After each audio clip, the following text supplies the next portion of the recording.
the two windshields right here. My least favorite thing that I put on this bike. This came in very, very handy.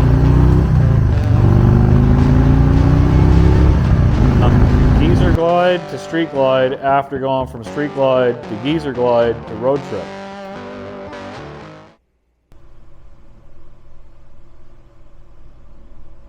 I made it through the trip. Over the course of, I think it was 40 hours or 2 days of riding, we did, I believe, it was just under 1,700 kilometers. It was like 1,650 something total.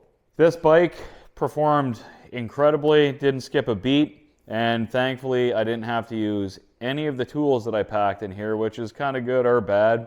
It ended up taking up space and it was extra weight in the bike, but it, again, like I said before, it's better to have it and not need it than need it and not have it, because that would suck to be stuck on the side of the road and have no means of doing a quick repair on a motorcycle. What I'm gonna do today is I'm going to clean this motorcycle. I'm gonna take it to the wand wash because there's really hard caked on bugs here that I'll show you in a second.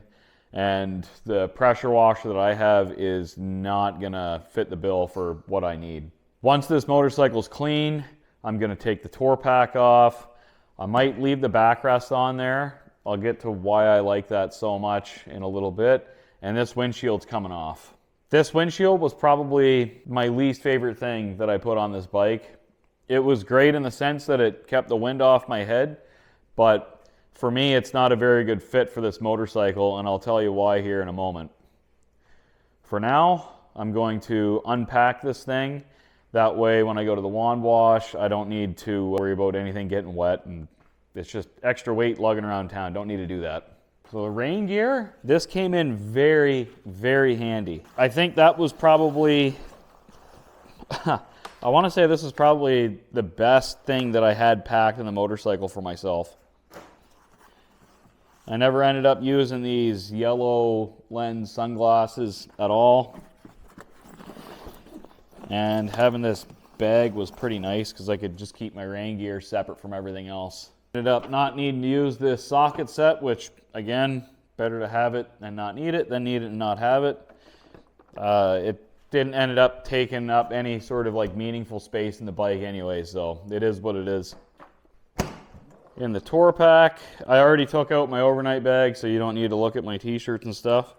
But these gloves got a little bit wet the first day. These gauntlet gloves, these came in very handy, which is kind of a pun. Day one, when we were riding through the national park, it looked like pretty smooth sailing. And then once we got into the mountains, we saw some dark clouds and we thought, okay, well, it's going to be a little bit of a sprinkle. No, it was full-blown hail. It felt like someone was stabbing me in the top of the legs with thumbtacks, and my gloves got soaked. So out these came once we had an opportunity to pull over and throw on rain gear. This windbreaker, this was awesome. I made the mistake the first day when I left. I was just wearing a sweater under my vest, and I got real cold. It's summertime, but I wasn't really thinking when I left. I just wanted to hit the road. Anyway, the wind was just penetrating through my sweater and froze me. So I pulled over, I threw on this windbreaker, and that's pretty much how I rode the entire time, except for when it was raining in my rain gear. And gotta have some road candy. So there's the Tour-Pak all empty. I ended up not taking this jacket. I actually took this one. I took this jacket instead of this jacket, and the reason was I didn't really need something lightweight. The morning when I left, I was thinking, why am I bringing a lightweight jacket when I'm going to be wearing a sweater under my vest anyway? So I took this, and I wore this under my rain gear, and it kept me warm. Well, I'm going to have my rain gear hung up here for a little bit, just so it can dry and not get all stinky and stuff from having water stuck in it. Does this have a hood in it? Oh my God, it does. I didn't realize this had a hood in it. My neck could have been a lot drier. Oh well, live and learn. Back over to the bike. And the last piece of the puzzle. I ended up not needing to top up oil, either did my friend. Never got a flat tire, so I didn't need to use the tire inflator. Microfiber cloth came in handy though, as I wiped my windshield off a few times. Glass cleaner, obviously that came in handy along with the microfiber cloth. Didn't need to use the jumper pack because neither of us killed our batteries, and we did not need to use tire plugs. I threw in a bag of zip ties just in case, but ended up not needing those, thankfully.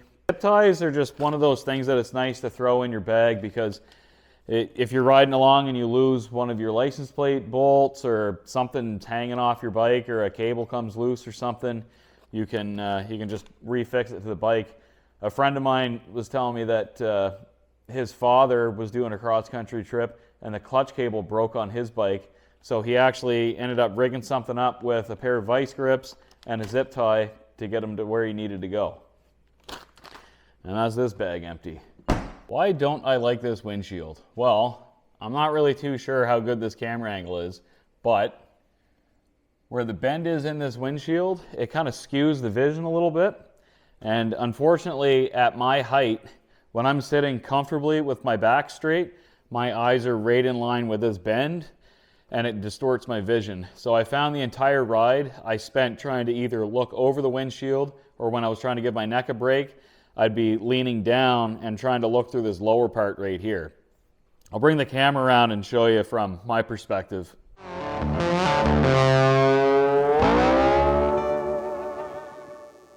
The next step is going to be taking this thing for a bath, and when that's done, windshield's coming off, Tour-Pak's coming off, and I'll probably end up leaving the backrest on there.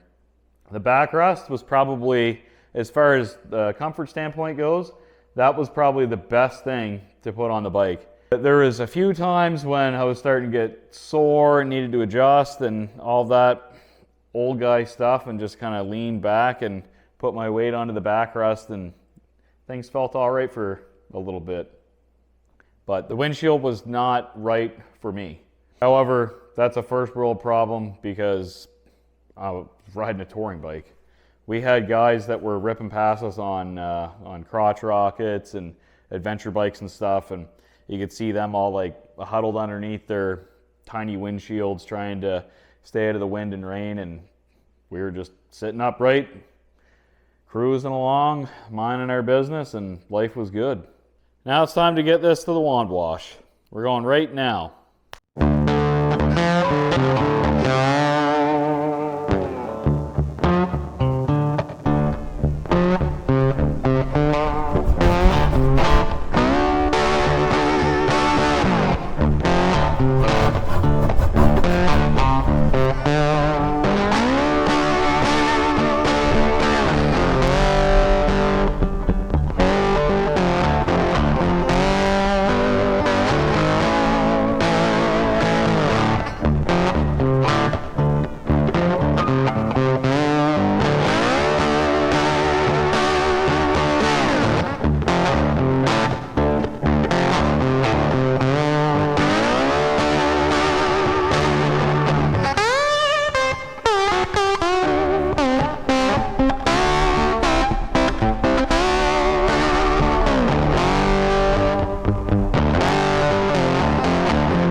Home from the car wash now, and I've got a pretty clean motorcycle here.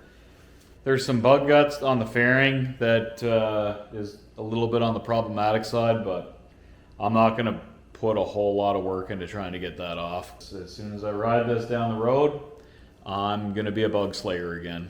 Now the motorcycle's clean, which means I can put the Tour-Pak away. I don't need to worry about cleaning that. I just hate putting things away that are dirty. The Tour-Pak's going to come off. I'm going to pull this windshield off and put the other one back on. Maybe in Street Glide configuration, we'll leave some of the Geezer Glide stuff on there. Rotate that. Now that's resting against there, and I'll go over to the other side, do the same thing, and then this Tour-Pak should just lift right off. Rotate. Make sure my belt buckle isn't going to rub against the back of this thing. I'm just going to set this on a mat before I throw it up on the shelf. So I'm going to take all my rain gear and all the stuff that's pretty much exclusive for road trips, and I'll just throw it all in the Tour-Pak, put that up on the shelf, and that way the next time I go on a road trip, everything's packed in there and good to go. And I can put these little magnetic covers over the post here. They don't really serve much of a purpose aside from just making it more visually appealing. Now I'm going to pop this windshield off here. Even when I was riding through town on my way to go wash this thing, I found it very difficult to look through this windshield. Not that it's not transparent enough. Obviously it's transparent. It's dead clear, but where that little flip is in the top of the windshield, that's right in my field of vision. Like if I'm sitting on the seat where it's comfortable for me, I'm looking right in the center of that and my vision is just skewed. I don't know if I'll be able to find a different windshield that I can put on there for the next road trip, but for around town, I'll just throw the OEM one on there. You can see right here, like how that kind of tilts back. That's where that bend is. This bent area right here, where you can kind of see it messing with my face a little bit, that's where my field of vision was for 2 days. Backrest is staying on. I like that. These are the two windshields right here. And for me, I like this one. This one, not so much, but there's a very clear height difference between the two. You can see how much taller the clear one is. Anyway, this is going back in the bin.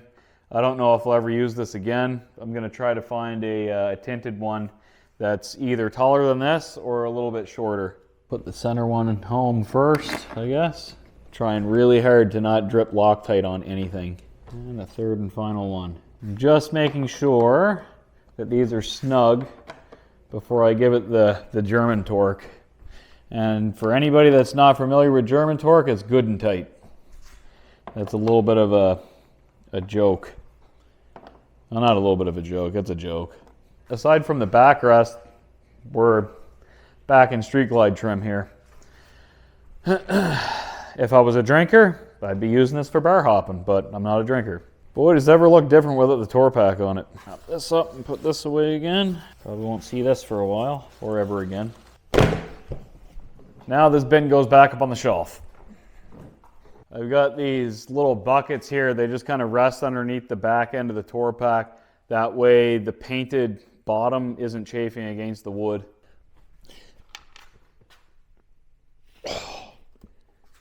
Okay.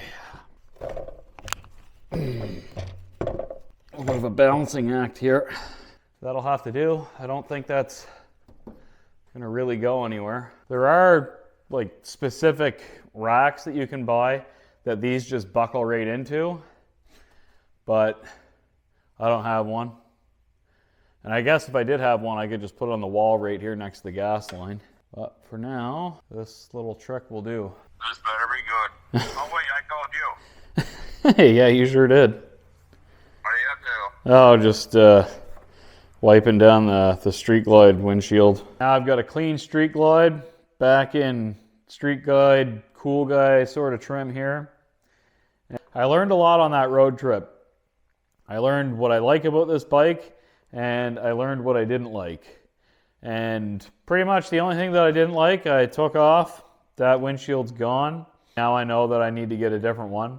I definitely need to do an LED headlight on this, and I think that's pretty much it for what I would like to do with this motorcycle. And that was a 2-day, very close to 1,700 kilometer, over 1,000 mile road trip. And that is exactly what these bikes are made for. If you've got a Harley touring bike, you absolutely need to go on a big long road trip, whether it's a couple days or a couple weeks. Just go out and do it. It's so much fun. We rode down these back highways that we never would have saw. Incredible scenery. We talked to some cool people at some gas stations. It's an awesome community.